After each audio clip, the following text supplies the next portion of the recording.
Howdy, folks, and welcome to your storm chasing forecast show for Monday, July 27th. I am Gabriel Harber, and back on the prowl is Coach Cameron Nixon. Cameron, how you doing tonight, man? I'm good. I'm prowling tonight. It's definitely a prowling kind of night. I was wondering actually as I said that what I was going to say, and I was like, you know what, on the prowl sounds good, and I went with it. And also, I want to issue an apology real quick. I was talking with Coach Kyle Gillette, who of course did the wonderful 49-minute marathon forecast show. Yes, We're going to talk about that in just a second, I watched all but of of course you did, you sicko, absolute sicko. it. And we were talking before the show started, though, about how he is about to start working towards his PhD. And then it dawned on Yes. me, you're Dr. Cameron Nixon. I have not referred to you once on these forecast shows as Dr. Cameron Nixon. So I first of all wanted to say my apologies for that. And then number two, I wanted to say I'm super appreciative because I know, and I'm sure everybody's heard the horror stories about when a person does have a PhD and people don't refer to them as doctor, they can get a little rankled by it, which is understandable considering the amount of effort that goes into it. So I Yeah. appreciate you bearing with me while I'm just like, this is just plain old Cameron Nixon. That's all he is. So Gabe, I don't like when people call me doctor. I think it's deep. Yeah, I've heard it being used to sell my name or sell my status, and like, I don't like that. So I well, there you just have it, keep folks. it. Yeah. Yep. This is going to be a rare one-off episode. You should probably frame this thumbnail and put it on your wall because this will be the only time that we refer to him as. I'm learning this in real time, people. This will be the only time Yeah. we refer to him here as Dr. Cameron Nixon. But So you're gonna have like Dr. Nixon, like in full dude, title, like that's bold. that's the thumbnail, man. And Uh, I was going to ask you too. Any hopes that you might try to outdo Kyle here? Maybe go for 51, 52 minutes, or oh man, I'm gonna fall asleep before I do that. yeah, In all that's what honesty. I figured, and it was funny. And this is what I wanted to share with you a couple of moments ago when we were talking. That I said I'd save it for the intro here. Yeah. Kyle did first of all an incredible job, like a Oh, professor, just breaking down the knocked it out of the forecast. park. Yeah, Yeah, step by yeah. step. First thing that happened after we got done with the show, he's like, "We probably want the future shows to be a little shorter, right?" And I was like, What makes "Yes, you say that though, you Kyle? did an amazing job. I'm not complaining, but yeah, Yeah. probably maybe 30 minutes or less for future shows." But no, it's just he hit on every lesson in there. And that's why Kyle and I have always got along, is that like Yep. he understands and he creates these lessons himself and he gives them to the world. And like I just think they're incredible. Just every little tidbit that I got to listen to. So yeah, keep doing what you're doing, but maybe in a condensed fashion. Yep, I agree. And with that in mind, Cameron, I'm going to pass it over to you. Looks like you've got your categorical outlook up in front of Yeah. you. So if you want to start off by just sharing with people what are the areas that we're going to be looking at today on the show. Yeah, I think we're gonna focus tonight mainly on just this broad slight risk in the kind of Great Lakes area. Sometimes when you see how large of a slight risk this is, you kind of wonder, could a level 3 enhanced risk be issued somewhere in here? I definitely think that's possible. Maybe not exactly for what we want as storm chasers, but we'll take a closer look.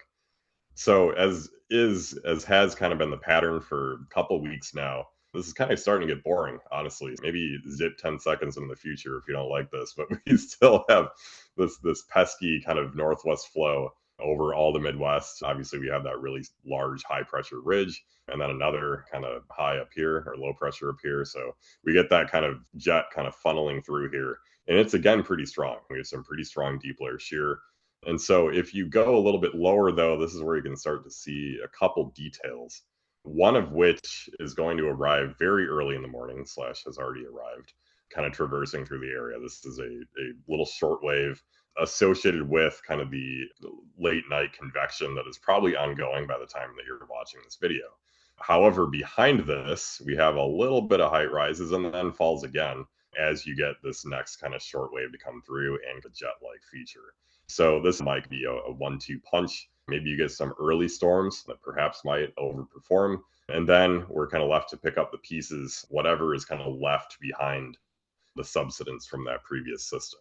So at the surface, we have similarly disconfigured pattern. Of course, once we get Lake Michigan involved, it's always a fun time. You can see all the effects of cooling in upper, lower Michigan here, and just generally cooler temps out east here, but warmer and very well mixed temps out here west of the lake. And maybe this thing is dragging behind it a soft cold front is 98 degrees in Minneapolis after this. So I don't know if you'd really call this a cold front. Maybe if we look at our dew points, things look a little bit more clear. Yeah, you do have some kind of maybe a dry front, dry line. Is that a word? Kidding, of course. But east and south of this boundary thing, you get some pretty high dew points, and that's probably what's going to fuel these storms. Which is downright nasty here on the farther south you go toward the Ohio River Valley, but I don't think that's going to be in play. So we can do a little bit of sounding plucking, maybe start around kind of 5 p.m. in this general area, maybe northern Illinois, pluck a sounding here. And you get that really deep, well mixed air mass that we saw. It is 99 over 71 progged here by the wrap. That's pretty impressive. Lots of buoyancy here too, so this could definitely be a damaging wind threat, maybe even a hail threat with how long these photographs are. And we have sizable, and this is my extrapolation here. This is admittedly a theory that's still floating around from myself and a couple other scientists, that strong low level flow, regardless if the photograph actually extends near the surface, could be conducive for tornadoes because you generate a lot of frictional vorticity here near the ground. So admittedly, this is not a concept that has been sufficiently studied, but it's one that I guess has been ringing my pattern recognition. These photographs can be assumed to have strong low level shear here, thus could be supportive of tornadoes in kind of the right storm configuration.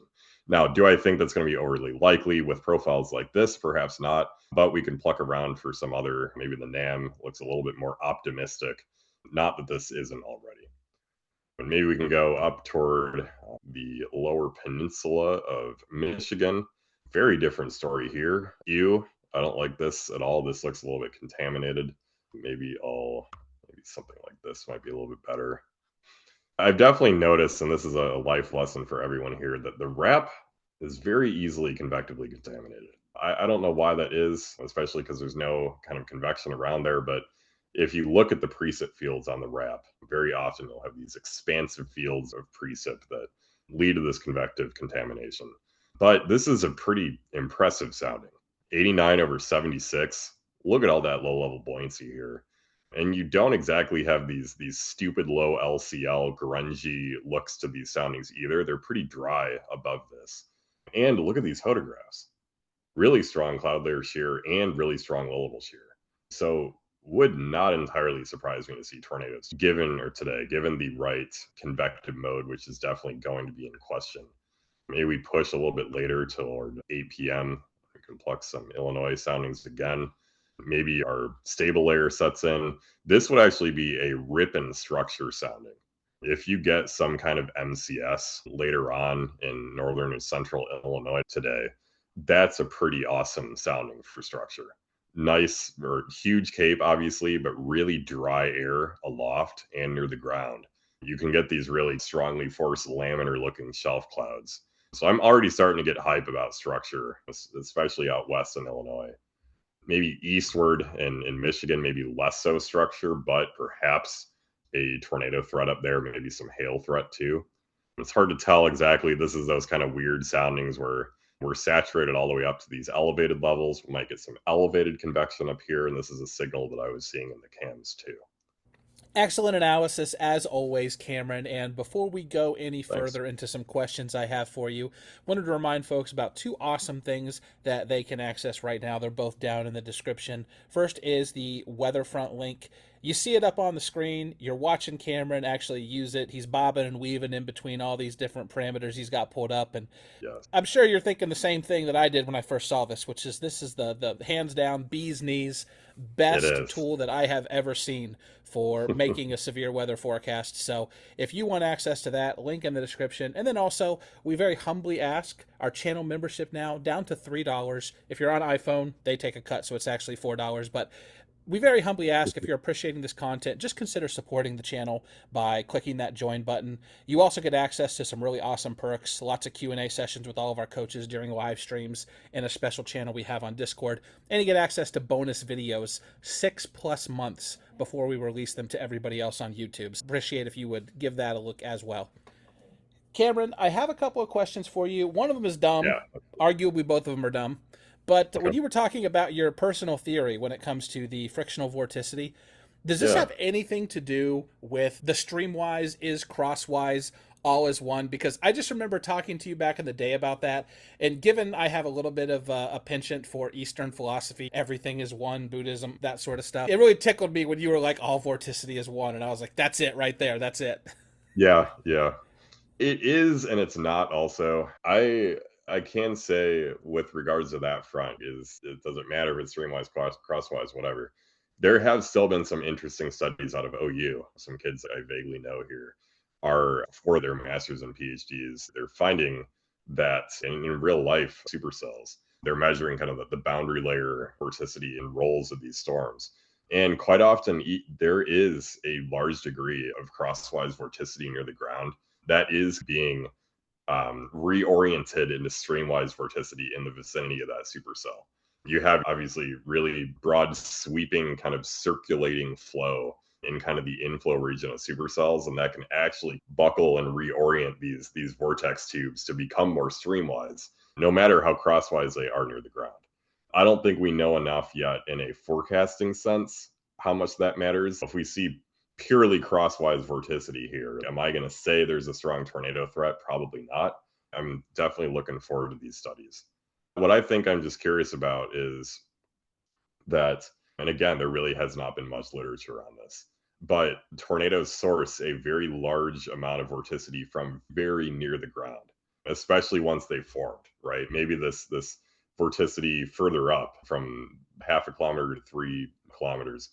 Maybe this vorticity further up is better for maintaining that low level mesocyclone, but maybe this vorticity near the ground, even where you can't see this photograph, the lowest 10 meters, is critical for tornadoes. And we don't actually know that. And I do, one of my friends, Mateusz Cezarek, actually did a very large parameter based study. And he found that by adjusting for the surface friction and extending this photograph to the origin, you actually had better predictability of tornadoes versus non tornadoes and SIG-TORs versus weak TORs. So I definitely think there's something here. And that goes to show, I think my main use case for this is if you pluck a sounding that looks maybe something more like this, where it doesn't look like you have strong low level shear, you might actually, because if we extend this to the origin, we're of course feeling that low level shear in the lowest 10 meters, or at least an ongoing tornado can. So it's very possible that this photograph actually has a lot more, maybe twice the amount of SRH that you actually see here. That is so cool. And the first thing that comes to my mind is entrainment vorticity, if that could be a term. Oh dear, what do you mean by that?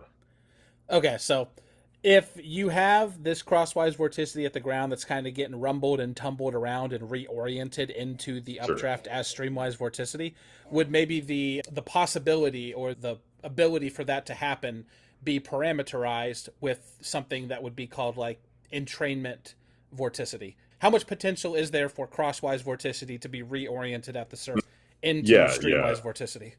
yeah, or like the conversion of that vorticity. Yeah, I don't entrainment know. may be a bad word, but just that was Yeah, the first thing that came to my mind. yeah, I don't know. I'm really looking forward to more near ground tornado studies. I think they could probably help us shed light on this. Okay, and second question I had, this one is a lot easier, so I promise I won't throw you a curveball here. You were talking about on the eastern shore of Lake Michigan, the temperatures being a little bit lower. If you could Yes. maybe for our folks who are learning how to forecast, why is it that you see those lower temperatures on the east side Oh of the yeah. lake shore?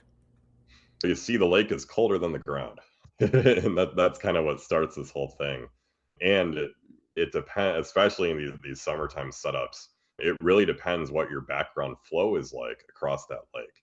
And I don't have an 850 millibar map pulled up, but I think it would help if I did have that 850 or maybe even 925. Let's see what our flow is like just off the deck. And yeah, 850 is showing this pretty well. We have these low level winds going from Illinois, where it's nice and dry, kind of off this heat dome, if you will, going across the lake here, and then heading into into actual Michigan.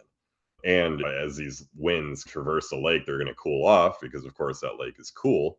And then we're going to leave Michigan with this more temperate weather on the east side of that lake. And you could see that the winds are kind of backed over Lake Michigan themselves, but you still see this kind of wake of cooler temps here. And this is, I was a Michigan chaser for 3 years, and this was the bane of every setup, was getting southwesterly flow here off that lake and into Michigan. And of course, the majority of setups for Michigan severe weather are actually like this, because we get these northwest flow, these lows here, bringing in this flow right off the lake here. So that's why Michigan really is not a great place to storm chase. I know I'll get some people begging to differ, but I didn't see a good supercell my entire 3 years there. So it just goes to show I didn't see a single tornado either.